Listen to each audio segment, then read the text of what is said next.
Very welcoming and great to have people from already, I think, 4 or 5 countries with us this evening. So I'm going to do a few things. I'm going to just make 3 quick points at the beginning of this evening. Then I'm our special guest for the evening. Then I'm going to talk a little bit more about this challenge number 2, or challenge number 1 rather, that we have in the Youth Compass Project, and then do some Q&A. And introduce you then to next week's guest, who I'm very excited about as well. So I'm going to just make a few quick points. Point number 1 is this. This is a masterclass for the Youth Compass Project. It's not a general leadership program. So, if you're here just for a general leadership program, probably in the wrong place. This is for the Youth Compass Project, for people who have signed up or are interested in participating in the Youth Compass Project. And if you are on our mailing list and you were here last week, you will have already received a recording of last week's session. Last week we did just an introduction. And do watch that. We had a special guest, and watch that introduction. As Ivan said, we launched the whole project and explained why this is so important back in July. If you go to the very top of the chat box, you will see the website for the Youth Compass Project. And then under that, you will see a link to the launch event that we did. So you can catch up on those events. We're recording tonight again, and hopefully we can send you this recording in a few days' time.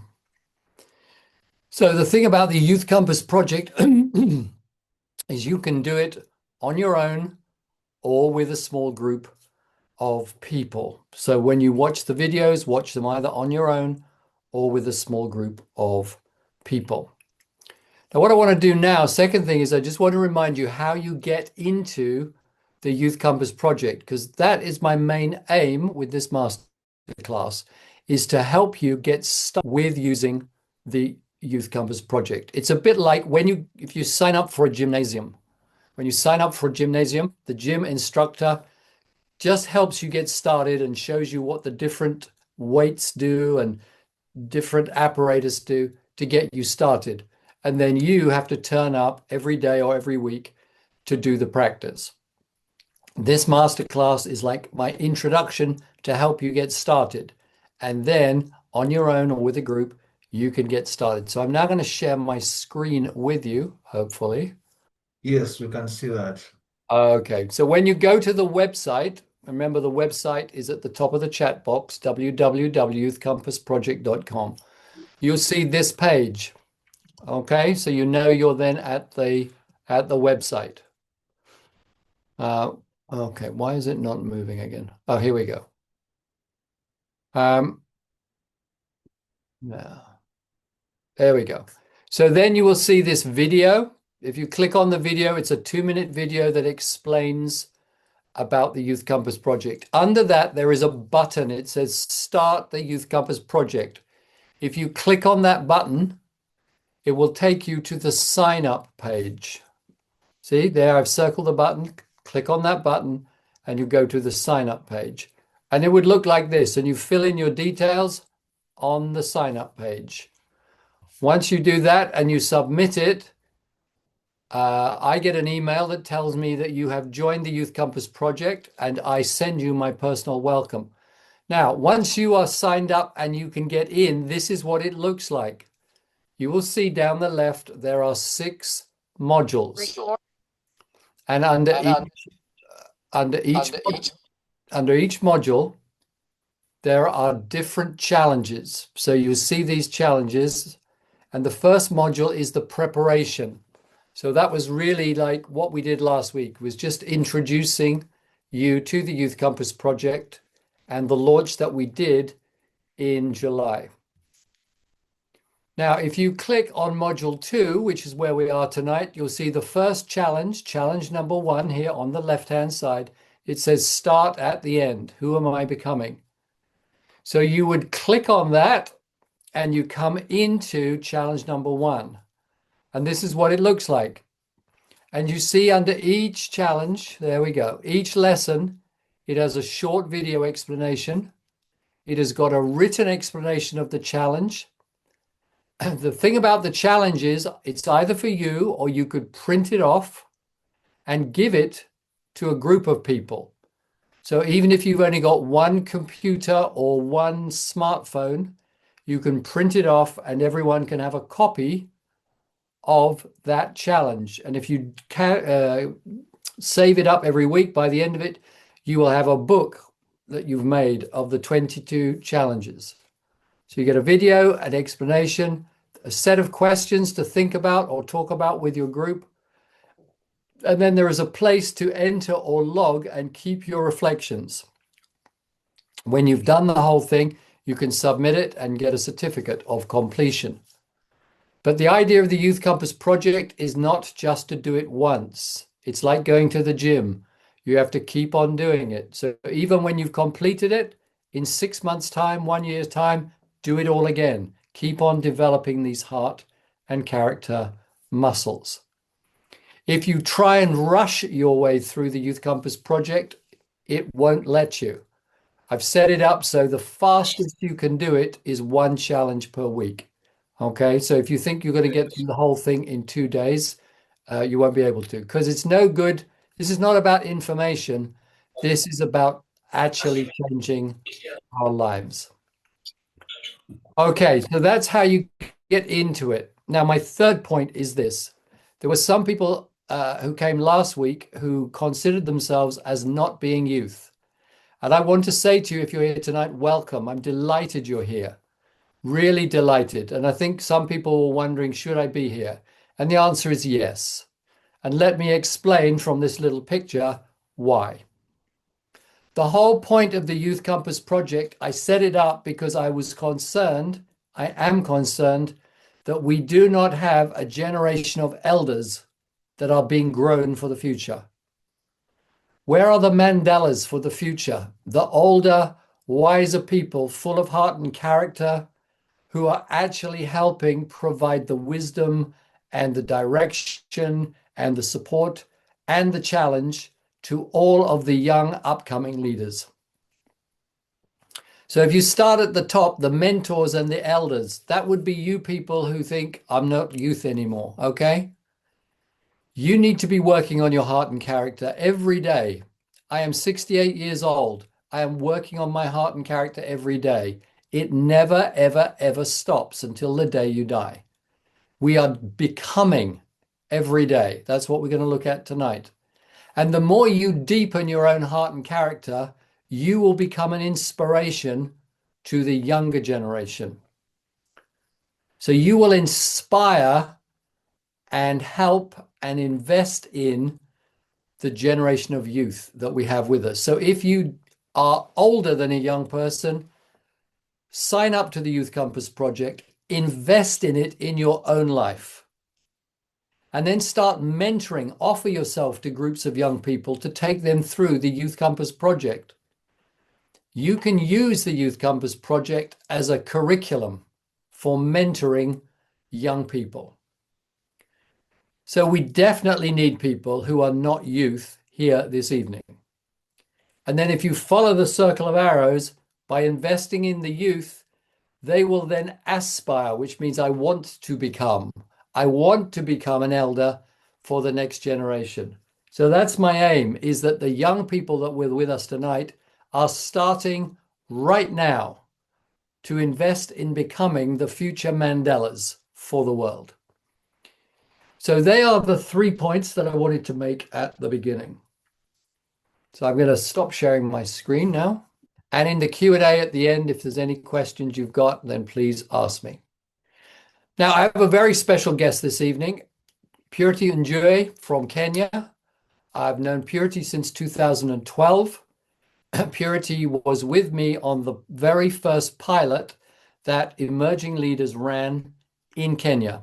And through that work, we got leadership into the informal settlements and slums around Nairobi and up around Lake Naivasha particularly.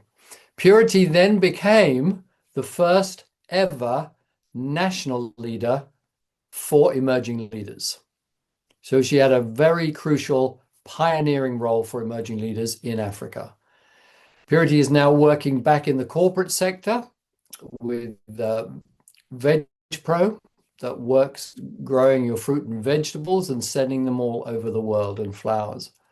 So I am delighted to welcome Purity, and I'm going to talk to Purity about this evening's challenge. Who are you becoming? So Purity, could you unmute yourself and put on your camera wherever you are? I'm hoping she's here. And say hi so we can see you. Hello. Hello, there we go. Great. Great to see you, Purity. Good to see you too, Trevor. You're very, very welcome. Purity, Thank you. just very quickly, tell us a little bit about your story. Just very quickly. I think I'm privileged to be here today. Like you said, Trevor, we have come a long way since 2012.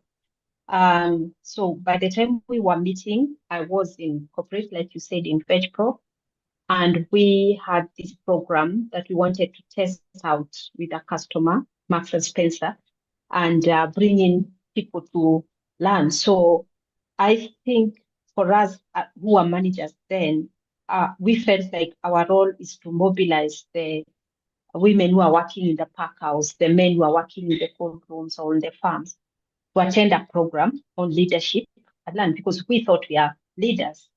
And we mobilized and came into the program and thought, let's get a feel of it so that we can engage our customer more and see what it is about.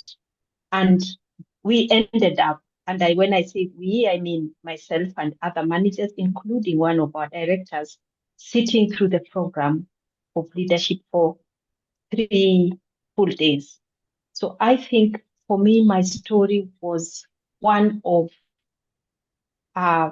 thinking you are a leader and actually getting to lead in many areas of life, but getting this paradigm shift, sitting through with other people you took to a program and realizing there's so much more that you can do, there's so much more you can reflect on.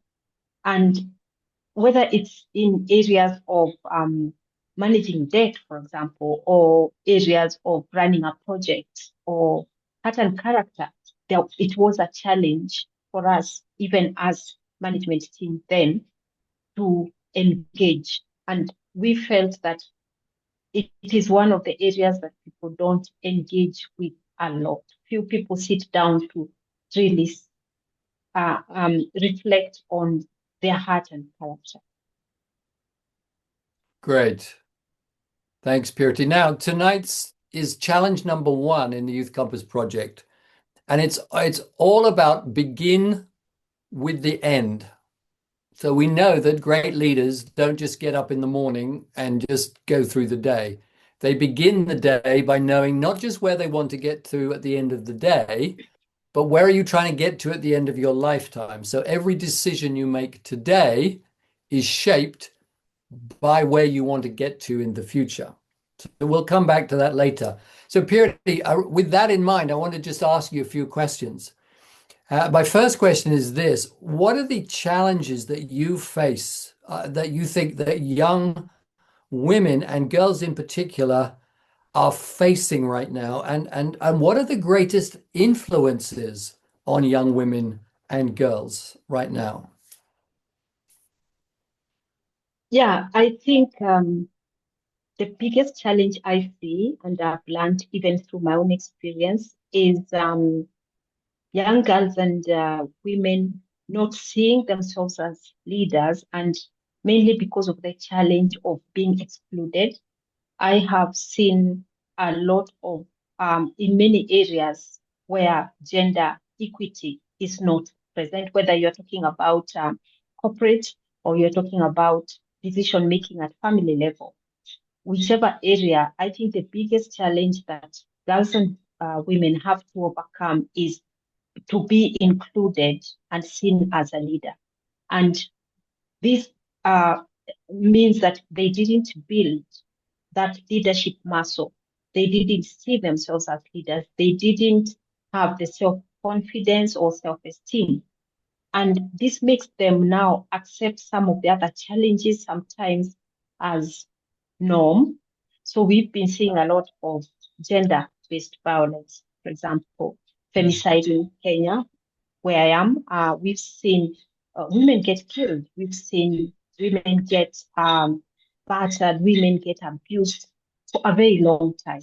And some of it comes from a feeling of dominance, sometimes from men or from society, some of the communities because of their cultural beliefs. And these are challenges that young girls find very difficult to overcome. One, because they don't have the capacity to, they don't have the leaders who are ahead of them who they can talk to. So they don't know who to go to. And they are not also very sure whether that is what their life should be, because that's what they have seen. And when it's generational, then it starts to feel almost okay. And I think things like early marriages, some are arranged, some the girls rush into them as a place where they feel safe, a place where they feel a sense of belonging, a place where they see another person as the leader in their life.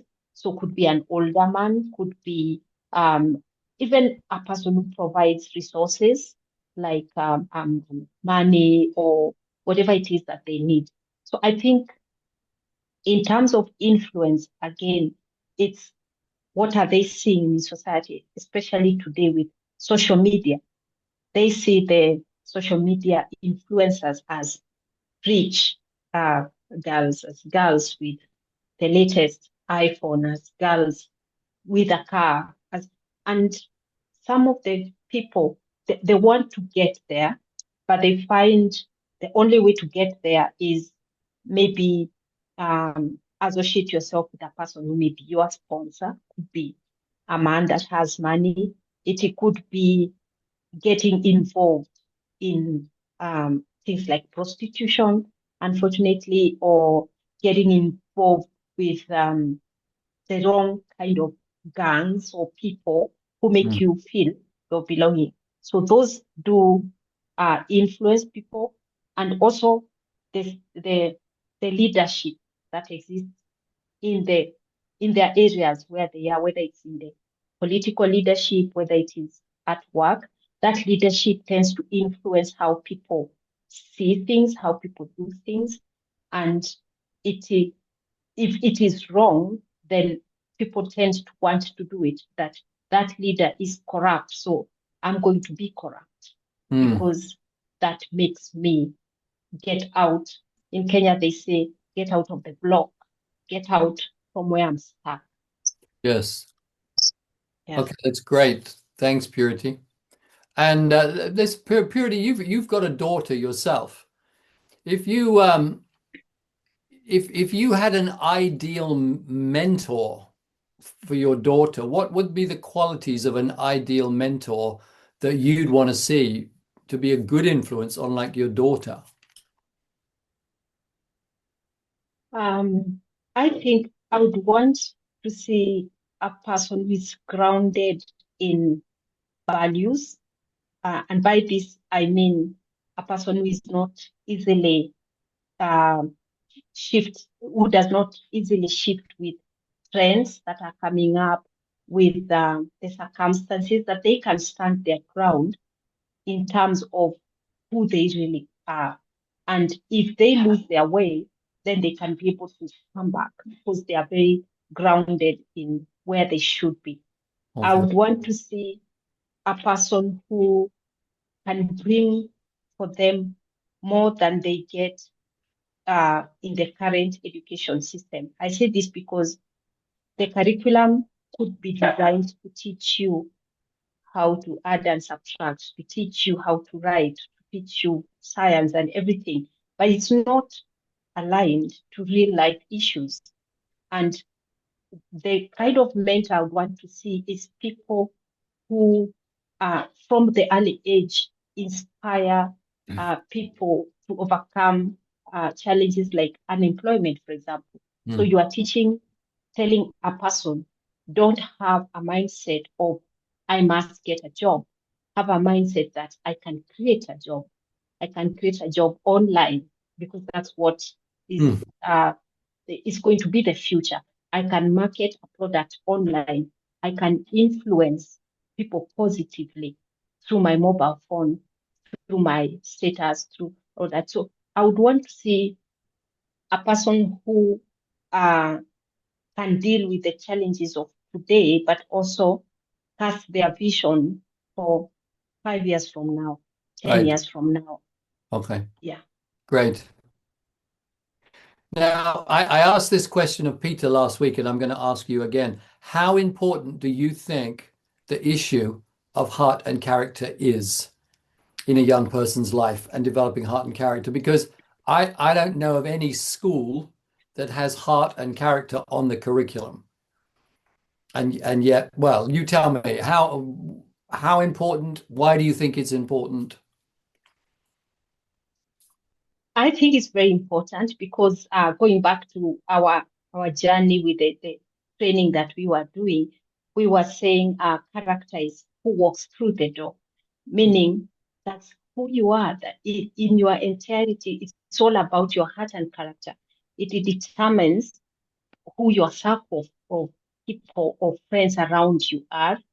It determines your ability uh, to maneuver through all the noise, your ability to know that we were talking about your character being like weeds that need to be weeded. So you can recognize that the person I'm becoming or the people I'm hanging out with or the actions I'm doing are wrong and they need to be corrected right now. So without having a reflection around who you really are, where your heart and character is, even just that kindness to your neighbor, that empathy is going to lack. And you need these qualities to succeed, even if you're going to start a business. It's all about heart and character. If I'm selling mandazi in Nairobi, it's about who I am. It's about how do I relate with people. So I think it's very important because it is also going to form the influence you are going to have on other people. Yeah. You are able Can you give me to. an example? Purity, can you give me an example? You talk about someone selling mandazi or something.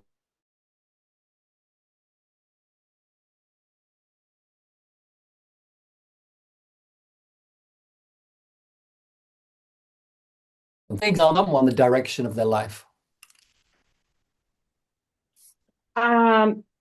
I think we see, and because we live in, for example, political influence, a lot of political influence.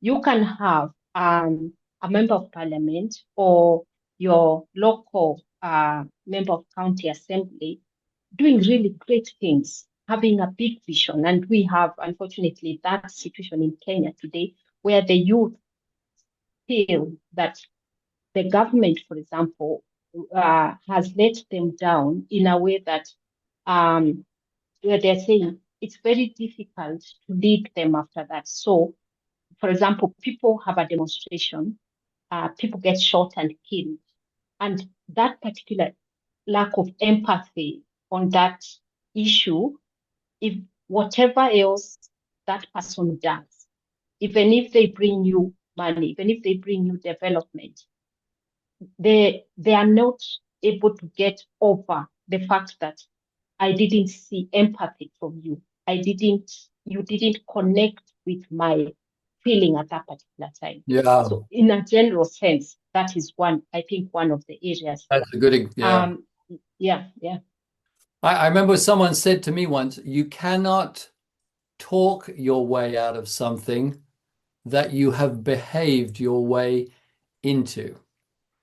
So if you have repeatedly been doing acts of corruption, you can't suddenly say, oh, trust me, trust me. It's because our behavior has already made it almost impossible for anyone to trust us. Now let's just And it's true.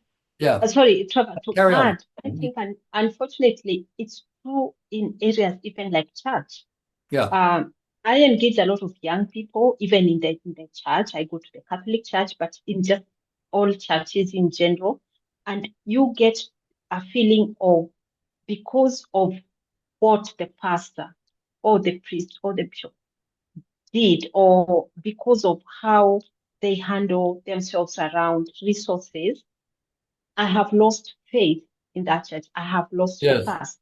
And they say, I believe in God, but I don't believe in the church. And we are here saying we want it to be one thing. But at the end, people feel, no, I don't think you reflect Yeah, what that's right. my faith is. Yeah. Yeah, we don't trust you. Yeah, good example. Now, when we talk about who you are becoming, there is a great exercise that people can do. And the exercise is this, is you imagine that it's your 80th birthday party. So you look into the future, it's your 80th birthday party. And you imagine that at this party, you have people around you who know you and who love you. And that maybe three people stand up and give testimony to your life after 80 years. And each one would say, the thing I admire most about Purity is she is this, this, and this. And then someone else would say, the thing I admire most about Purity is she has this character and this quality and this. Now, I'm going to ask you a difficult question. Imagine, Purity, it is your 80th birthday. What is it that you want people to say about you? Wow. I think um, if I pray to live to 80, and I pray my daughter would be there, because the one thing and almost the only thing I would want her to say was, I am a good mother. I was a good mother. And why I say that is my life has been a career that was quite a corporate and then in agriculture. So you find sometimes I'm a farm manager away from home and I have to work. I'm working with Trevor on leadership and I have to travel. So I think hearing somebody saying, out of all the business of the world, she was present. She was there as a parent, because most of the young people, I think they need a parent Yeah. even when they have one in the house. And they know they have one, but they feel that need of can Trevor become that person I can go to talk to because my father is not present. Mm. So I think for me, being present, being a good mother with one thing, or a good wife for that matter, a good daughter to my parents, I think is one of the biggest issue I have. I have a closeness to family that I like to protect. I Yeah. think I want to see people I engage with say, she led herself. She overcame this barrier and this barrier to maybe get to write her story, get to where she wanted to be. I would want to hear if somebody said, she inspired me to Hmm. become a leader, or maybe she helped me to grow. So obviously, in my role, I've had people who are working with me and helping them to be the best they can be. I think it's very important that she left um, footsteps that we can follow, and hopefully a legacy of giving back. Right. Yeah. Very good. So the whole point of doing an exercise like that or other similar exercises is to really try and create a vision of who we want to become. Because when we have a clear vision, we can move towards it. And that's why we call this the Youth Compass Project, because a compass points you in a direction. It always tells you where north is. And we use exercises like that to work out where is the north in your life? Who do you want to become? And can you just, is there any way you could say a little bit more about what you've noticed about people who have a vision in their lives of who they want to become versus people who do not have a vision of who they want to become and they simply just live day by day?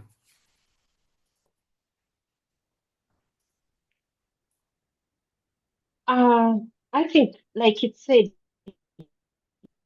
when you don't know where you're going, then any road can take you there. I think if you do not have a vision, then it's very difficult for you to assess your progress, to know which areas you need to work on, uh, to know when you are lost, when you're going in a different direction, as you say. And I think people who know who they want to become also know who to go to for help. They Mm, know which book to read, for mm. example. They know what to invest in. So I want to become a person who mentors youth. So I will know that I need to invest in myself. I need to connect with the youth to know what their challenges are. I Mm. need to speak with other people who have resources that can help me. So I think it gives you your almost checklist of uh, where am I going? How do I know Yeah, I'm going the right direction? And that's uh, a good example. how, Very, very good example. So you set a vision like I want to become a mentor, and because you've got that, you are then able to set a series of steps to make sure you get there. And I guess the opposite of that is true. If you didn't have a vision to become a mentor, then you wouldn't do it. Nothing would happen. yeah, and you will not equip yourself even in terms of what character a mentor has, because you're giving part of yourself to other people. So you, you needed to really have cultivated kindness in you. You needed to cultivate a level of compassion sometimes, just to be there, to make the time. So I think it's investing in who you become yourself and what you need so that you Right. can be able to go there. And the why, even why do I want to do it? Because uh, if you were doing it because it gives you income, then it means if it stops to pay or if it's not paying, then you're not going to do it. Yeah. So I think it helps you then come up with, why am I even doing this in the first place? And once you've battled with all that and you're very, very clear in your mind why you are doing it and what vision you're looking at, then I think the how and the what and everything else become now your All daily right. Great. challenges. So last question, Purity, is this, follows on from mentoring. If there was a young person who came to challenge number one in the Youth Compass Project, who am I becoming? And they came to you and said, Purity, would you help me to work out who I want to become? Just tell me some of the things that you think you would say to that person to help them work that out. Um, I think I would first want to share a bit of my journey with them so that Mm, I instill or inspire some confidence in them that I'm also on a journey of becoming who I want to become, that I don't have all the answers to begin with, that it may be a journey we are going together with them. And because maybe I've traveled down the road further, then it's easier for me to say, these are my mistakes or these are the things that I did right. So I think I would want to work out with them what where they actually are in terms of what they think they already have in their hands. mm, Uh, who are you? What are you bringing on the journey with you? So that from there, it's you can advise for example, that you need to equip yourself with courage, for example, so that you can be able to go after that which you want to become. It's not going to be easy. And I think that's the one thing people don't realize, that some of these journeys are not easy. You will need a lot of courage. You will need to find ways of how to go there. Who you are going to go with is very important, who accompanies you on your journey of who you're becoming, and how to remain focused, because there's going to be distractions around the way. There's going to be disappointments. There's going to be influences from other people. It's going to be a lot of noise. So how do you become focused? So trying to identify maybe these are the three things or two things that I'm focused on, and they become, like you're saying, your compass. Does this take me towards this? No. Then I need to review. Does this take me closer to this? Yes. Then I can engage in something like Very that. good. So I think encouraging them to aspire to be what they want to be, to dare, even to challenge, sometimes to be able to handle their peers as well as their seniors and juniors is very important, because you've got to navigate a lot of people, even people who are more senior to you, maybe the barrier to you becoming what you want. So how do you then handle something like that? That's great, Purity. Listen, Purity, thank you so much for your time this evening. And I really appreciate you. I appreciate everything you've done in the past. And I'm really grateful to you for giving the time this evening. So thank you very much indeed, Purity. Thank you. Thank you, Trevor, for the opportunity to talk. And thank you for the journey we have been. I think the biggest thing has taught me, and I still want to become that person who masters contentment. I want to be content so that I can be able to give rather than keep chasing and chasing and chasing and never Very good. getting to a point where you can be able to share. So thank you very much. Pleasure. Thank you very much. Yeah. So let me just then summarize some of this. I'm going to just share my screen again with you. So let me summarize. Why do we need to have an end in mind? So remember, an end in mind is that when I wake up in the morning, I've got my eyes not just on today, but on 10, 15, 20. Who do I want to become?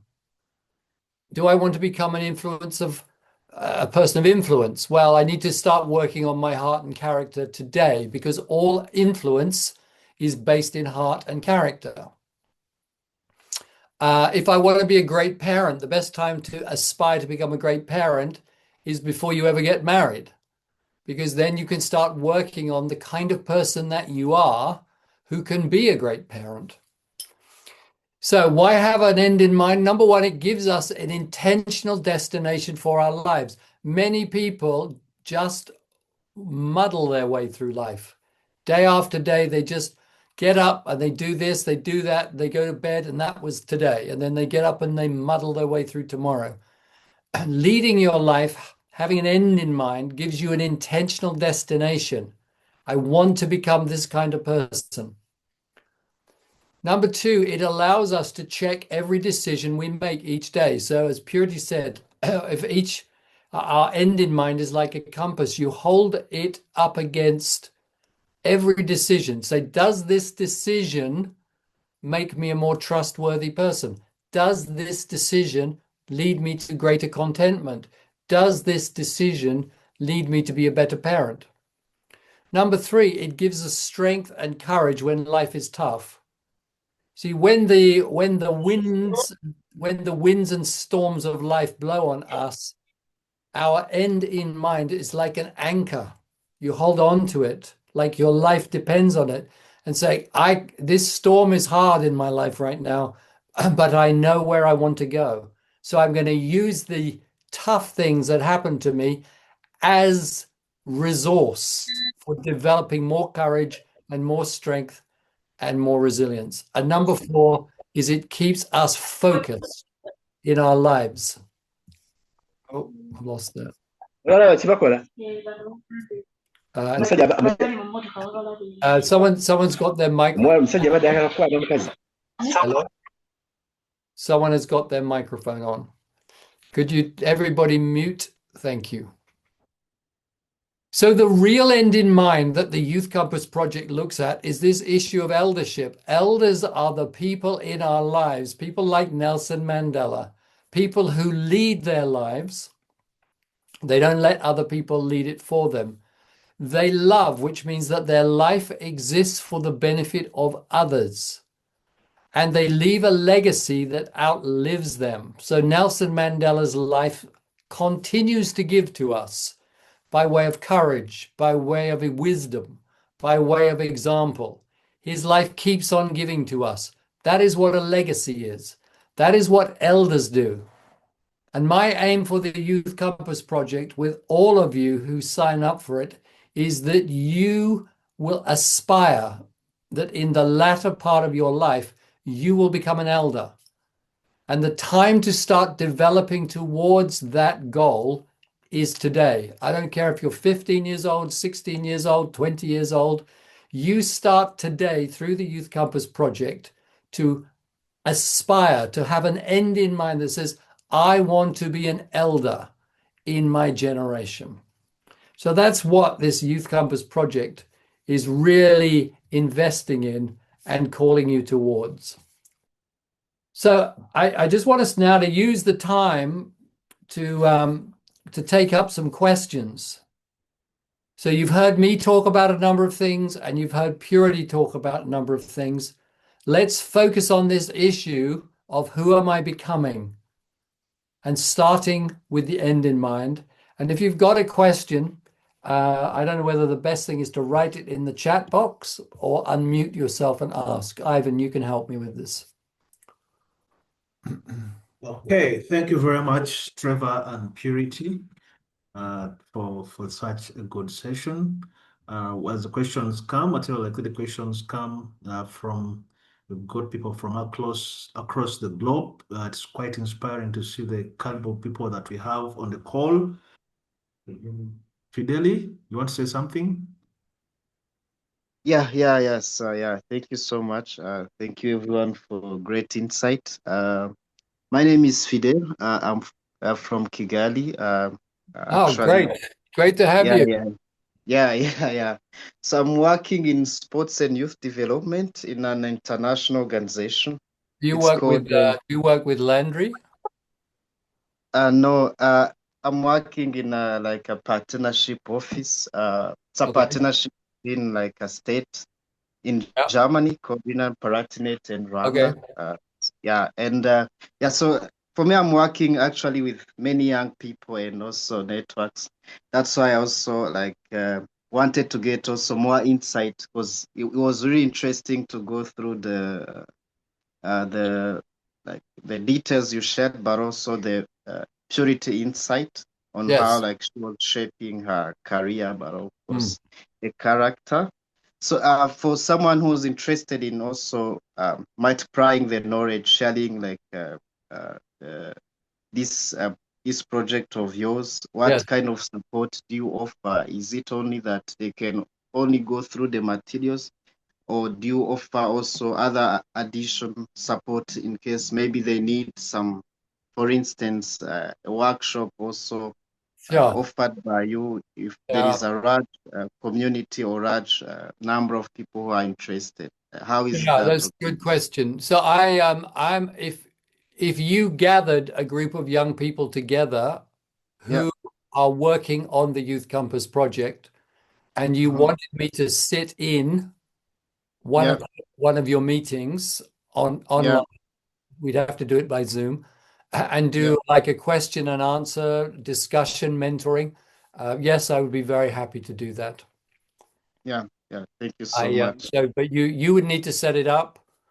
Yeah, But I would, that would be your job to introduce them to the Youth Compass project, get yeah, them registered, enrolled, so they can see what it's about, get them started, and then I would be delighted to join you for some of your conversations in a mentoring role. Yes, I would. Yeah. There are a few people. I mean, I can see Deborah is with us this evening. Deborah is here. Landry is not. Clement is not. So some people that I have trained who are in Rwanda. And I think Deborah and Clement and Landry may be interviewed in some of the future sessions. And another lady, Liddy from Rwanda. So I got a bunch of people from Rwanda who are very familiar with some of this work. And, we can link you up with them as well. Yeah, hi Trevor, this is Deborah. If I can jump in very quickly. Deborah, jump in. To show us, can Yeah. we see you as well as hear you or not? I don't know what happened with my camera today. It can't Okay, work. that's fine. We'll hear you. Lovely to have you with us on the call, Deborah. Yeah, thank you so much. So just to say, Deborah was like my main translator in the last years in Rwanda. So Deborah has trained hundreds and hundreds of people with me. So yeah, welcome, thank you, Deborah. Trevor. Yeah, so I wanted to say that Fidel is my guest tonight. I Excellent. invited him because he works with youth. So I saw this and I was like, he's going to be, if he's interested, he can deliver it to many people. So, Excellent. And Dudley, he's very, very interested. Great. So Well, thank you. work together. Sure. So and my vision is that you, whatever country you're in, start creating some energy around groups of young people who are really serious about investing in who they want to become. And let me say again, to the doctors or whoever's here, and you may not see yourself as youth, is we need you. We need you to be developing good heart and character, to be mentors, to be role models to the upcoming generation.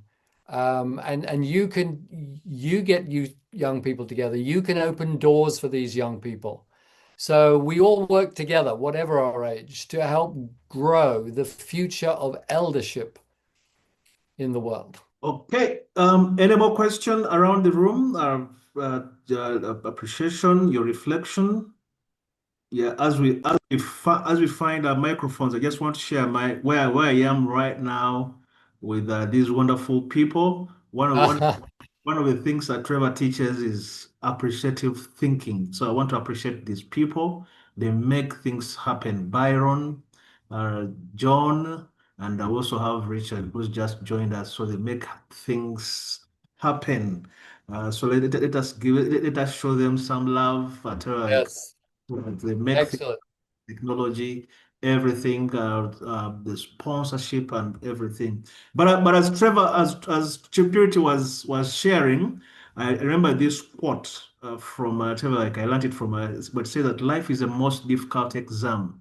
Many people fail because they try to copy others, not realizing that everyone has a different question. Yeah. You can only lead your own life. You can You lead can't lead someone else's. Yeah. Don't be intimidated by what is going on right now. Don't be intimidated by your age, where you are, background, whatever, And we look forward to seeing how we can create this. Again, your team is brilliant. We love your team. Yes. And we really do appreciate your team.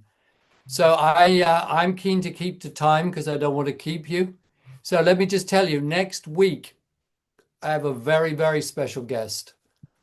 His name is Lennox Pleitjes, and he is from South Africa. Now, all of the work that we're doing in the Youth Compass Project was modeled on a lot of the qualities that we saw in an elder like Nelson Mandela. Well, Lennox grew up in apartheid. So he experienced the oppression of the apartheid regime, and then he experienced the leadership of Nelson Mandela. I had the privilege of going with Lennox one day to Robben Island, where Nelson Mandela was imprisoned for 27 years. And it was a very moving day to spend with Lennox there. So Lennox is our special guest next week. And the subject we're going to look at is challenge number 3 in module 2, which is all about inspiring. You see, a lot of people think and look at other people and say, oh, they're inspiring. Nelson Mandela was inspiring, but they don't think they can be inspiring. And what the Youth Compass Project teaches you is, yes, you can. You can become a person who inspires, breathes life into the lives of others. So Lennox will help us explore that next week. If you want to be in touch, you can be in touch with me or touch with Ivan throughout the week. We will send you a copy of the video of tonight's session, and we look forward to seeing you next week. Bring along your friends. Just, you can get the link, sign them in, get them along, and let's see if we can grow the story amongst young people. So thanks very much indeed, everybody. Thank you again, Ivan and the team. And I look forward to seeing you all next week. So bye-bye for now. Yeah, See you thank you next very week. much, Trevor. Next time we shall be here on Wednesday, same time. Sign in early so that you can test your technology, and we look forward to a great time. Some more comments, closing remarks here from a few people. Marilyn Keredong, thank you, Purity. Mine is to simply add a voice to the importance of ensuring young girls to see other women in leadership. It is truly necessary. Mr. Paulo, looking forward to joining the next time much more earlier. So we look forward to seeing you again, changing your story in your community. May the good Lord bless you. Like Trevor said, we shall make sure that we give you the recording, invite as many people as possible. Thank you. Bye-bye.